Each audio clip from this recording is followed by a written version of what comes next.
ಜಯಮ್ಮ ಅವ್ರ ವಿಡಿಯೋ ಬಿಟ್ಟಿಲ್ಲ ಅಂತಂದ್ರೆ ಜಯಮ್ಮ ಅವ್ರಿಗೆ ಮಾನ ಮರ್ಯಾದೆ ಏನೂ ಇಲ್ಲ. ಹೌದಾ? ವಿಡಿಯೋ ಬಿಟ್ಟರೆ ಜಯಮ್ಮ ಅವ್ರಿಗೆ ಎಲ್ಲ ಇದೆ. ವಿಡಿಯೋ ಬಿಡ್ಲಿಲ್ಲ ಅಂದ್ರೆ ಜಯಮ್ಮ ಅವ್ರಿಗೆ ಮಾನ ಮರ್ಯಾದೆ ಏನೂ ಇಲ್ಲ. ನಾನು ಆಂಕರ್. ಈಗ ಅವ್ರು ಏನ್ ಹೇಳ್ತಿದ್ದಾರೆ, ನಾನು ಗುರುಜಿಗೆ ಜೈಲ್ ಊಟ ಅದು ಇದು ಅಂತ ಹೇಳಿ ನಾನು ಆಂಕರಿಂಗ್ ಮಾಡಿರೋ ವಿಡಿಯೋ ನೋಡಿದ್ದಾರೆ ಜಯಮ್ಮ ಅವರು, ಹೌದಲ್ವಾ? ಜೈಲ್ ಊಟ ಗ್ಯಾರಂಟಿ, ಗ್ಯಾರಂಟಿ, ಎಲ್ಲರನ್ನ ಒಳಗಡೆ ಕೂರಿಸಿ ಮುದ್ದೆ ಮುರಿಯೋದು ಗ್ಯಾರಂಟಿ ಅಂತ ಹೇಳ್ತೀಯ ಅಂದ್ರೆ ಆ ಪದ ಉಪಯೋಗಿಸ್ತೀನಿ. ನಿನಗೇನ್ ರೈಟ್ಸ್? ಇರಿ ಜೈಲ್ ಊಟ ಗ್ಯಾರಂಟಿ, ಅದು 3 ವರ್ಷ ಜೈಲ್ ಫಿಕ್ಸ್, ನಮ್ಮ ಕರ್ನಾಟಕದ ಕಾನೂನುಗಳೇ ಹೇಳ್ತವೆ. ಯಾರು ಏನಕ್ಕಮ್ಮ ಅದನ್ನ ಹೇಳಕ್ಕೆ ನೀನೇನ್ ಡಿಸಿನ? ಅಯ್ಯೋ ಒಂದ್ ನಿಮಿಷ ಇರಿ ಮ್ಯಾಮ್, ನೀನ್ ಯಾವ್ದೋ ಗೌರ್ಮೆಂಟ್ ಅಧಿಕಾರಿ? ನಾನು ಹೇಳೋದು ನ್ಯಾಯ ಧರ್ಮದ ಬಗ್ಗೆ, ಹೋರಾಟಗಳ ಬಗ್ಗೆ, ಒಳ್ಳೆ ರೀತಿ ಬಗ್ಗೆ ಮಾತಾಡುವಂತ ಒಬ್ಬ ಟಿವಿ ಚಾನೆಲ್ ಅಲ್ಲಿ ಇರುವಂತವ್ರು. ನಿಮಗೆ ಎಷ್ಟು ಗೌರವ ಇದೆ ಗೊತ್ತಾ? ನಿಮಗೆ ಎಷ್ಟು ಗೌರವ ಇದೆ ಗೊತ್ತಾ? ಗೌರವನ ಈ ತರ ಕುತ್ಕೊಂಡು ಎಲ್ಲರ ಹತ್ರ ಬೆಲೆ ತಗೋಬೇಕು. ಅದನ್ನ ಬಿಟ್ಟು ಮೊಬೈಲ್ ಅಲ್ಲಿ ಇಟ್ಕೊಂಡು ಮಾತಾಡೋದಂತೆ. ನಾನು ಚಾನೆಲ್ ಅಲ್ಲೇ ಕುತ್ಕೊಂಡು ಮಾತಾಡಿಲ್ಲ, ಸ್ಟುಡಿಯೋದಲ್ಲೇ ಮಾಡಿರೋದು. ಒಂದ್ ನಿಮಿಷ, ನಾನು ಚಾನೆಲ್ ಅವ್ರು ಹೇಳ್ತಿದ್ದಾರೆ ಹೆಣ್ಮಕ್ಳು ನಂತರನೇ ಎಷ್ಟೊಂದು ಎಲ್ಲಾ ವಿಡಿಯೋಗಳು ನಾನ್ ನೋಡಿದೀನಮ್ಮ. ಆಯ್ತು, ನಾನ್ ನೋಡಿದೀನಿ.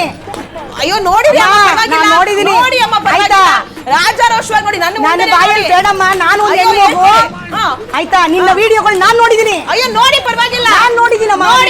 ಯಾವ ವಿಡಿಯೋ ನೋಡಿದೀರಾ? ನಾನ್ ನೋಡಿದೀನಿ. ಯಾವ ವಿಡಿಯೋ ನೋಡಿದೀರಾ? ತಾಯಿ ಹೊಟ್ಟೆನಲ್ಲಿ ಹೆಂಗ್ ಬರ್ತಾರೋ ಆ ವಿಡಿಯೋ ನಾನ್ ನೋಡಿದೀನಿ.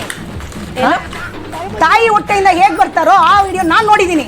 ನಂದು ನಾನ್ ನೋಡಿದೀನಿ. ನೇಕೆಡ್ ವಿಡಿಯೋ ನೋಡಿದೀನಿ. ನಾನ್ ನೋಡಿದೀನಿ. ಬಾತ್ರೂಮ್ ಅಲ್ಲಿ ನಾನ್ ನೋಡಿದೀನಿ. ಫೋನ್ ಹಿಡ್ಕೊಂಡು ವಿಡಿಯೋ ಕಾಲ್ ಅಲ್ಲಿ ಮಾಮ ಅಂತ ನಾನ್ ನೋಡಿದೀನಿ. ಅದು ಯಾರ್ದೋ ಬೇರೆ ವಿಡಿಯೋ, ಯಾರ್ದು ಅಲ್ಲ. ನೀವು ಒಂದು ಮೀಡಿಯಾದಲ್ಲಿ ಕೆಲಸ ಮಾಡೋ ಹೆಣ್ಣು ಮಗು, ಒಂದು ನ್ಯಾಯ ಧರ್ಮ ಅನ್ಕೊಂಡು ನೀನ್ ಯಾವ ಪೊಸಿಷನ್ ಅಲ್ಲಿ ಇದೆಯಾ ಅದನ್ನ ಮಾಡ್ಬೇಕು. ಯಾವನೋ ಒಬ್ಬ ಸೆಟ್ಲ್ಮೆಂಟ್ ಇದ್ ಮಾಡೋನು,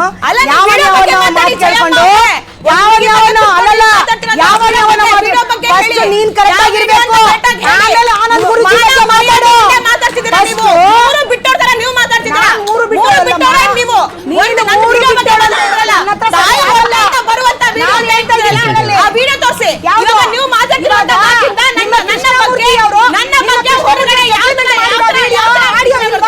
ಯಾವ ಆಡಿಯೋ? ಆಡಿಯೋ ಇಲ್ಲ. ಆಡಿಯೋ ಬಿಡ್ರಿ ಇವಾಗ. ವಿಡಿಯೋ ಹೇಳ್ರಿ ನೀವು. ಜಯಮ್ಮ ವಿಡಿಯೋ ತೋರಿಸಿ. ಮರ್ಯಾದೆ ಕೊಟ್ಟು ಮಾತಾಡ್ತಿದ್ದೀನಿ. ಅದು ಯಾವ್ದೋ ವಿಡಿಯೋ ಅಂದಲ್ಲ, ಬಿಡಿ ವಿಡಿಯೋನ. ಜಯಮ್ಮ ಅವ್ರ ವಿಡಿಯೋ ಬಿಟ್ಟಿಲ್ಲ ಅಂತಂದ್ರೆ ಜಯಮ್ಮ ಅವ್ರಿಗೆ ಮಾನ ಮರ್ಯಾದೆ ಏನೂ ಇಲ್ಲ. ಹೌದಾ? ವಿಡಿಯೋ ಬಿಟ್ಟರೆ ಜಯಮ್ಮ ಅವ್ರಿಗೆ ಎಲ್ಲ ಇದೆ. ವಿಡಿಯೋ ಬಿಡ್ಲಿಲ್ಲ ಅಂದ್ರೆ ಜಯಮ್ಮ ಅವ್ರಿಗೆ ಮಾನ ಮರ್ಯಾದೆ ಏನೂ ಇಲ್ಲ. ನೀವು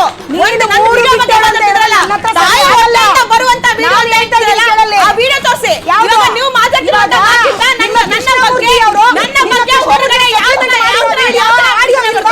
ಯಾವ ಆಡಿಯೋ? ಆಡಿಯೋ ಇಲ್ಲ. ನಾನು ಆಡಿಯೋ ಬಿಡ್ರಿ ಇವಾಗ. ವಿಡಿಯೋ ಹೇಳ್ರಿ ನೀವು. ಜಯಮ್ಮ ವಿಡಿಯೋ ತೋರಿಸಿ. ಮರ್ಯಾದೆ ಕೊಟ್ಟು ಮಾತಾಡ್ತಿದ್ದೀನಿ. ಅದು ಯಾವ್ದೋ ವಿಡಿಯೋ ಅಂದಲ್ಲ, ಬಿಡಿ ವಿಡಿಯೋನ. ಜಯಮ್ಮ ಅವ್ರ ವಿಡಿಯೋ ಬಿಟ್ಟಿಲ್ಲ ಅಂತಂದ್ರೆ ಜಯಮ್ಮ ಅವ್ರಿಗೆ ಮಾನ ಮರ್ಯಾದೆ ಏನೂ ಇಲ್ಲ. ಜಯಮ್ಮ ಅವ್ರು ಊರು ಬಿಟ್ಟವ್ರೆ. ವಿಡಿಯೋ ಬಿಟ್ಟರೆ ಜಯಮ್ಮ ಅವ್ರಿಗೆ ಎಲ್ಲ ಇದೆ. ವಿಡಿಯೋ ಬಿಟ್ಟಿಲ್ಲ ಅಂದ್ರೆ ಜಯಮ್ಮ ಅವ್ರಿಗೆ ಮಾನ ಮರ್ಯಾದೆ ಏನೂ ಇಲ್ಲ. ನೀವು ಹೆಣ್ಣೋಗುನೆ, ನೀವು ಹೆಣ್ಣೋಗುನೆ, ನೀವು ಹೆಣ್ಣೋಗುನೆ. ನನ್ನ ಹತ್ರ ಮಾಡಿಲ್ಲಮ್ಮ.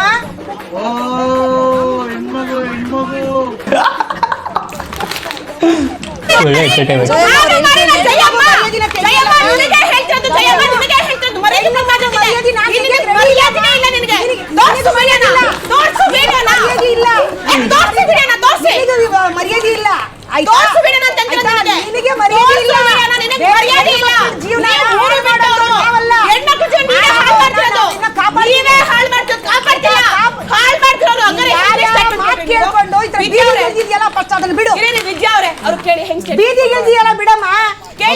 ಇಬ್ರು ಕಾಮ್ ಡೌನ್ ಆಗಿದ್ರೆ ನಾನು ಒಂದು ಪ್ರಶ್ನೆ ಕೇಳ್ಬಿಡ್ತೀನಿ.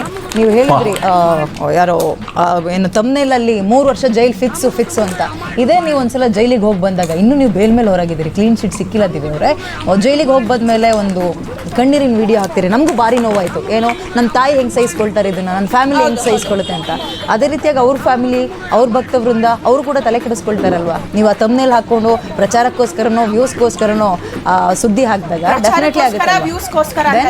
ಕಾನೂನುಗಳು ಏನ್ ಹೇಳ್ತಿದ್ದಾವೆ ಅದನ್ನ ಆಂಕರಿಂಗ್ ಮಾಡಿದೀನಿ. ಸ್ಟೇಟ್ ಮೇಲೆ ಜಿದ್ದಿಗೆ ಹೋಗಿ ಯಾಕ್ರಿ ಸುದ್ದಿ ಪ್ರಸಾರ ಮಾಡಬೇಕಿತ್ತು? ಮೇಡಮ್ ನನ್ನ ಸುದ್ದಿ ಮರೆಸ್ಬಿಡಿ, ತಡೀರಿ. ಅಯ್ಯೋ ಚಾನಲ್ ಸಾಮ್ರಾಟ್ ಎಂ ಚಾನಲ್ ಇದೆಯಲ್ಲ, ಅದ್ರಲ್ಲಿ ಏನು ವ್ಯೂಸ್ಗಳಿರ್ಲಿಲ್ಲ. ಆನಂದ್ ಗುರುಜಿನ ಆಡ್ ಮಾಡ್ಕೊಂಡ್ರು. ಅದ್ರಲ್ಲಿ ಇವಾಗ 16 ಲಕ್ಷ 18 ಲಕ್ಷ 20 ಲಕ್ಷ ಜನಗಳು ನೋಡ್ಲಿಕ್ಕೆ ಶುರು ಮಾಡಿದ್ರು. ಆವಾಗ ಬಕ್ರಾ ಚೆನ್ನಾಗಿ ಸಿಗಾಕೊಂತು. ಯಾರು ಬಕ್ರಾ? ಅವ್ರ ಮನಸ್ಸಿಗೆ ನಮಗೆ ಗುರುಗಳು ಅವ್ರಿಗೆ ಸಿಗಾಕೊಂತು. ಇದನ್ನ ಎಲ್ಲ ಮಾಡ್ಕೊಂಡ್ರು ಕೃಷ್ಣಮೂರ್ತಿನು ಈ ನಮ್ಮ ಓಕೆ ಆಯ್ತು, ಸಮಾಧಾನ ಆಗಿರಿ. ಆಯ್ತು, ಸ್ವಲ್ಪ ಬ್ರೀತಿಂಗ್ ಮಾಡಿ ಮಾಡ್ಕೊಂಡ್ರು.